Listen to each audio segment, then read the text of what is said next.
quand j'étais jeune, j'ai toujours aimé ça. Ma mère, c'était une femme qui était curieuse, qui était érudite, que le patrimoine était très important. J'ai toujours aimé ça. J'ai eu des grands-parents pour qui c'était important. Puis le fait d'être curieux, c'est mon côté curieux qui m'a amené. Je voulais donc savoir l'origine des choses. J'étais jeune, j'avais quelque chose, je fouillais, j'allais fouiller là-dedans. Et ma passion d'histoire, ça m'est arrivé en secondaire 4, surtout. Un enseignant d'histoire qui m'a marqué et j'ai toujours dit à partir de secondaire 4 que je voulais être enseignant d'histoire.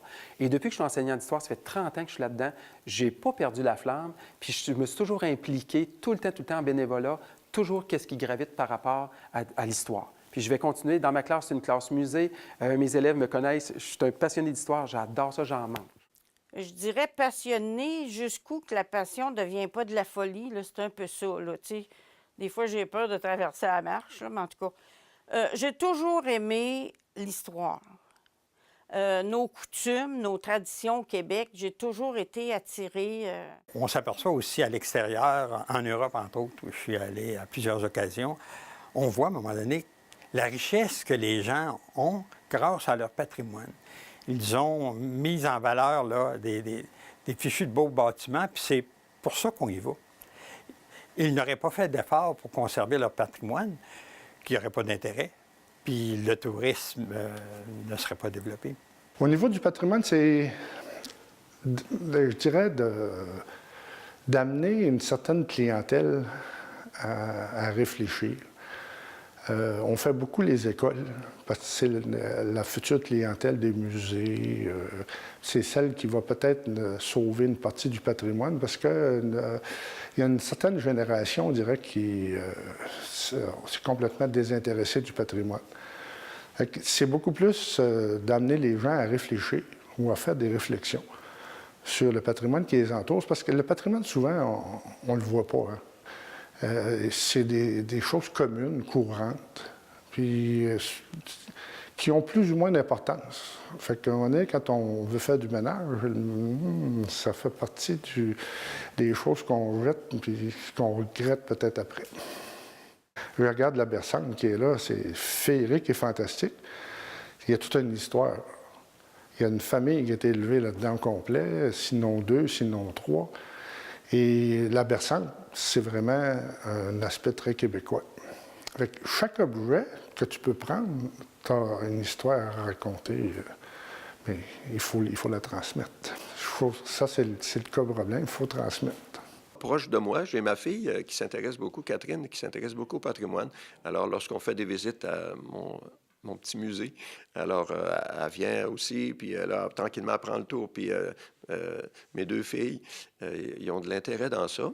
Et puis, ben, quand on a la chance de le faire visiter, j'ai des professeurs d'histoire qui viennent à l'occasion amener leurs étudiants. Alors, c'est vraiment une belle occasion d'allumer quelque chose. Ben moi, je le fais à sens inverse. Souvent, on va dire les plus vieux vont raconter aux plus jeunes. Ben moi, souvent, je vais partir vers les plus vieux. Dans le fond, c'est-à-dire qu'on va échanger, on va partager, on va rencontrer même des fois dans des écoles, je le fais aussi. Rencontrer des plus jeunes dans des écoles ou donner des cours. Je donne des cours à l'Institut du 3e âge. Ici à Thetford, donc on donne un peu une idée à ces gens-là de qu'est-ce que le patrimoine, on leur en parle, puis soit des cours d'histoire, des cours d'architecture, des choses comme ça. Donc, c'est une façon aussi de sensibiliser les gens. J'essaie de partager aux gens actuellement, puis aux autres générations, c'est difficile d'en parler, mais on espère toujours laisser une trace. Mais par des projets que je développe avec le conseil municipal, on a publié un livre sur l'histoire de Kenner's Mills. Là, on fait des fouilles archéologiques l'été. On a eu 2 campagnes de fouilles l'année dernière. On va en avoir encore cette année au moins une. Et on va faire de la mise en valeur, soit ou les deux, le panneau, certainement panneau d'interprétation sur les lieux mêmes, là, in situ. Peut-être une petite brochure, une petite publication pour laisser des traces tangibles et qui risquent de rester et de passer d'une génération à l'autre. Puis à un moment donné, mon grand-père m'avait donné un livre qui s'appelait l'Antiquité. Et pour moi, l'Antiquité, je pensais que c'était des meubles antiques, là. Juste pour vous dire... Et j'avais lu ça et j'avais découvert tout à coup que ce que j'avais vu au cinéma, je comprenais ce que c'était, là. Et ça m'expliquait des choses. Fait que j'ai été toujours intéressé par l'histoire. Puis l'histoire, évidemment, nous emmène aux objets. Et les objets nous emmènent au patrimoine. Puis le patrimoine, dans son sens général, nous emmène à dire si on est là pour un certain temps. Il faut laisser aux autres ce qu'on a eu la chance, nous autres, de voir. D'intéresser les jeunes au patrimoine ou à l'histoire, ça a toujours été un défi parce qu'on sait, on entend plus souvent les gens dire « Ah, je n'aime pas ça l'histoire, on n'aime pas ça le passé ». Mais je pense que ça dépend toujours aussi comment on l'amène dans nos cours, comment on enseigne un peu la façon d'amener, puis ça soit dans n'importe quelle discipline, c'est un peu comme ça. Il y a toujours un professeur à quelque part qui nous a marqué ou un enseignant à un niveau. Mais le patrimoine a toujours été aussi, à travers la société québécoise, un peu, c'était cyclique. Hein. Il y a eu dans les années 60, il y a eu un rejet avec la Révolution tranquille du passé. L'Antiquité aussi, monnaie qui avait, dans les années 80-90, subi une hausse marquée d'intérêt. Là, on voit que ça rebaisse. Mais il y a autant des jeunes aussi qui sont intéressés à acheter des vieilles maisons, puis les restaurer, puis leur donner un peu une âme. Donc moi, je pense que c'est une question de passion.